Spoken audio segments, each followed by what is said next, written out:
Assalamualaikum warahmatullahi wabarakatuh. Apa kabar adik-adik semua? Semoga dalam keadaan sehat ya. Kali ini kakak akan membahas tentang materi getaran dan gelombang. Langsung aja kita simak videonya yuk. Bab getaran. Apakah kalian sering melihat orang bermain gitar? Nah, pada saat senar gitar dimainkan, maka akan terjadi getaran. Dan bandul pada jam pendulum juga salah satu benda yang dapat menghasilkan getaran. Jadi, apa itu getaran, Kak?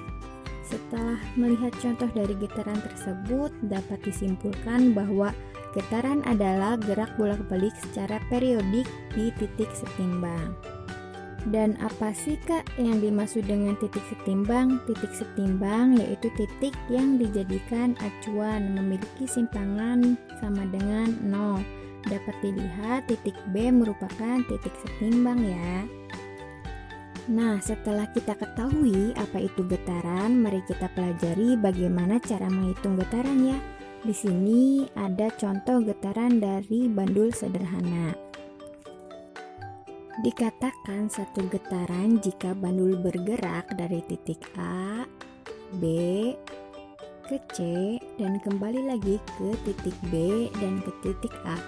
Atau bisa juga dibalik ya adik-adik, mulai dari titik C ke titik B, ke titik A dan kembali lagi ke titik B dan ke titik C, maka dikatakan satu getaran.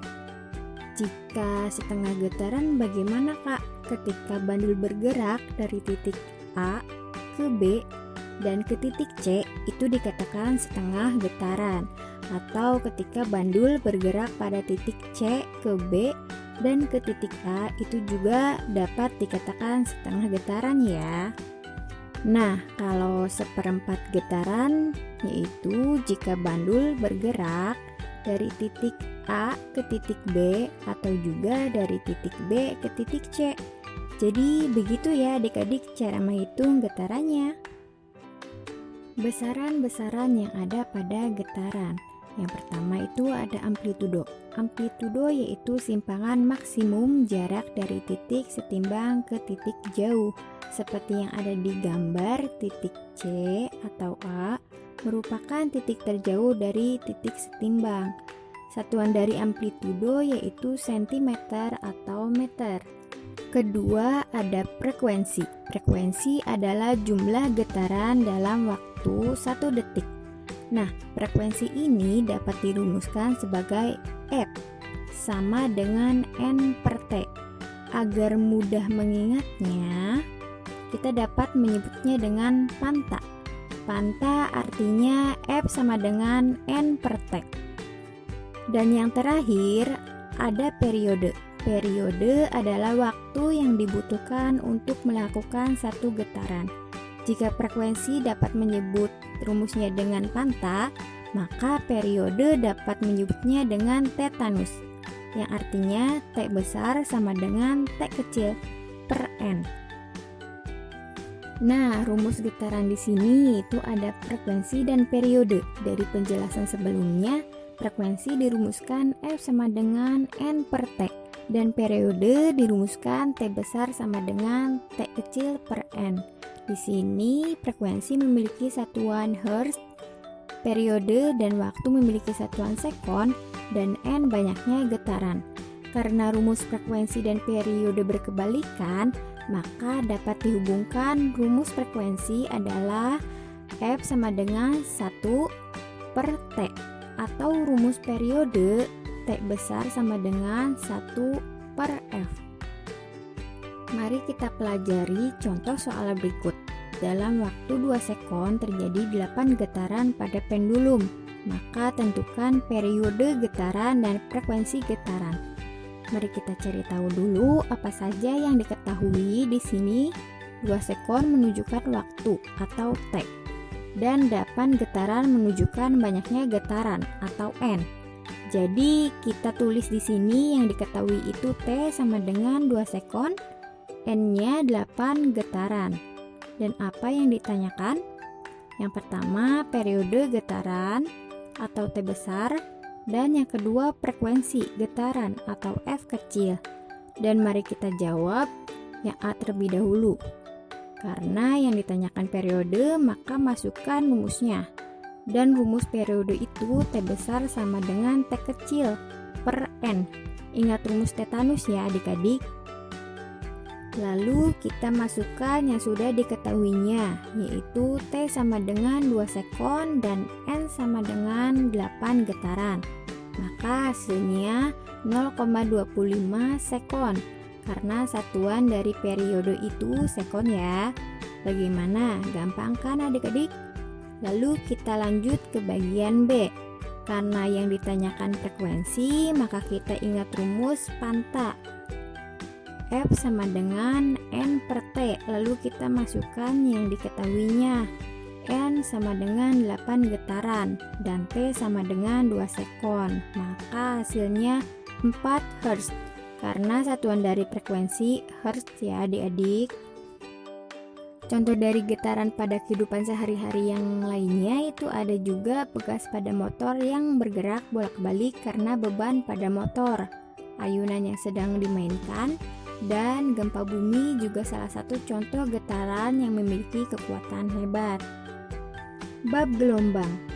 Gelombang merupakan getaran yang merambat.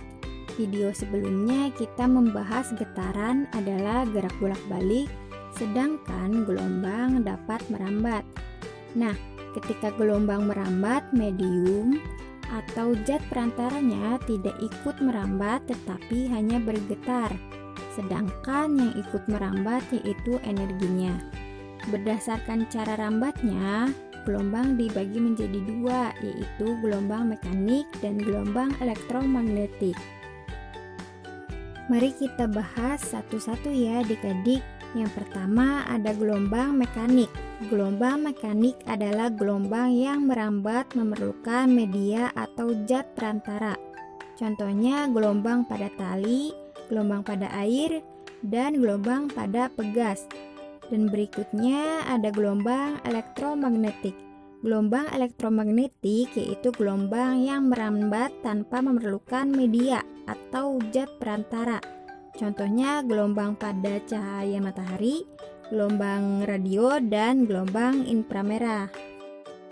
Nah, pada bab ini lebih terfokus pada gelombang mekanik. Gelombang mekanik dibagi menjadi dua, yaitu gelombang transversal, gelombang yang arah getarnya tegak lurus dengan arah rambatnya. Contoh dari gelombang transversal ini yaitu terdapat pada gelombang tali, gelombang cahaya, dan gelombang air. Nah, ini salah satu contoh gelombang transversal pada tali. Jika tali digetarkan ke atas dan ke bawah, maka akan terdapat gelombang yang merambat ke samping, dan itu yang dinamakan tegak lurus. Gelombang transversal juga memiliki ciri-ciri sebagai berikut. Yang pertama, ada bukit. Bagian yang melengkung ke atas yang ditunjukkan A, B, C, E, F, G, dan I, J, K. Yang kedua, ada lembah. Bagian yang melengkung ke bawah yang ditunjukkan C, D, E, dan G, H, I. Ketiga, ada titik puncak gelombang, yaitu bagian paling atas yang ditunjukkan B, F, dan J. Keempat, ada dasar gelombang, yaitu bagian paling bawah yang terdapat pada lembah, yang ditunjukkan oleh D dan H. Kelima, ada amplitudo. Pengertian dari amplitudo gelombang sama saja dengan pengertian amplitudo pada getaran, yaitu simbangan terjauh dari titik setimbang. Ditunjukkan pada B dan B aksen, karena B aksen merupakan titik setimbang dan B titik terjauhnya. Dan yang keenam, menentukan satu gelombang. Pada gelombang transversal yaitu terdapat satu bukit dan satu lembah. Ditunjukkan A, B, C, satu bukit, dan C, D, E, satu lembah. Jadi A sampai E adalah satu gelombang. Dan kedua, ada gelombang longitudinal, adalah gelombang yang arah getarnya sejajar dengan arah rambatnya. Contoh dari gelombang longitudinal ini terdapat pada gelombang suara dan juga gelombang pada selinki atau pegas. Perhatikan contoh gelombang longitudinal pada selinki atau pegas berikut. Selinki digetarkan ke depan dan merambatnya pun ke depan. Itulah kenapa disebut dengan arah getarnya sejajar. Nah, karena besaran-besaran yang ada pada bab gelombang sama saja pada bab getaran, jadi rumus gelombangnya pun sama. Hanya saja N pada bab gelombang diganti dengan banyaknya gelombang ya adik-adik. Dan mari kita bahas contoh soal dari gelombang transversal dan longitudinal. Terdapat contoh soal gelombang transversal. Perhatikan gambar berikut. Dan yang harus ditentukan yaitu jumlah gelombang, amplitudo gelombang, panjang gelombang, periode gelombang, dan cepat rambat gelombang.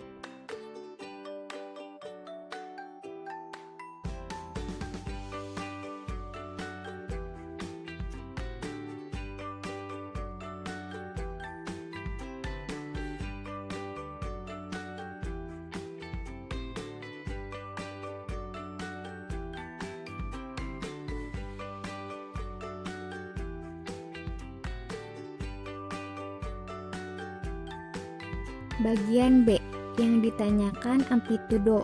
Ingat ya adik-adik, amplitudo adalah simpangan terjauh dari titik setimbang. Di sini simpangan terjauhnya 5 cm dari titik setimbang. Bagian C yang ditanyakan panjang gelombang dalam satu gelombang. Nah, karena di lembah ini panjangnya 10 cm, maka bukitnya pun sama panjang 10 cm. Maka panjang gelombangnya adalah 20 cm. Dan bagian D, periode gelombang. Ingat rumus tetanus ya adik-adik.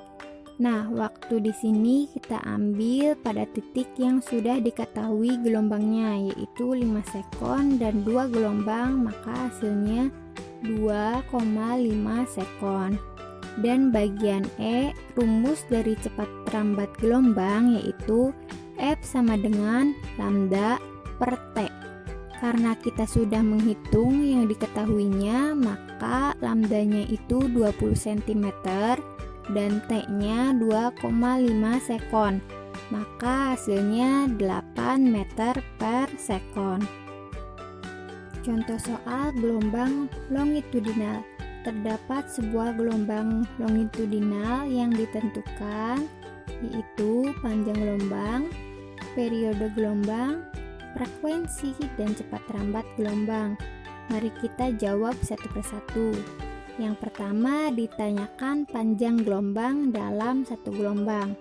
Karena di sini sudah diketahui dalam renggangan terdapat 5 cm, maka rapatannya pun 5 cm.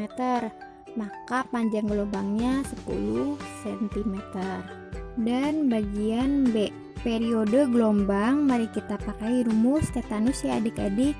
Di sini waktunya itu ada 40 sekon. Dan banyaknya gelombang tergantung lamanya waktu.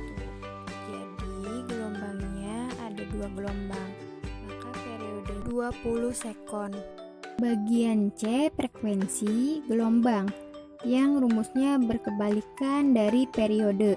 Di sini banyaknya gelombangnya berarti 2 gelombang dan waktunya 4 sekon. Maka hasilnya 0,05 Hz. Dan bagian D yang ditanyakan cepat rambat gelombang. Di sini lambdanya terdapat 10 cm dan periodenya 20 sekon. Maka hasilnya 0,5 meter per sekon. Bagaimana? Mudah kan adik-adik? Sekian materi getaran dan gelombang yang kakak sampaikan. Semoga bermanfaat dan dapat membantu adik-adik semua ya. Kakak ucapkan terima kasih atas perhatiannya, kurang lebihnya mohon maaf. Wassalamualaikum warahmatullahi wabarakatuh.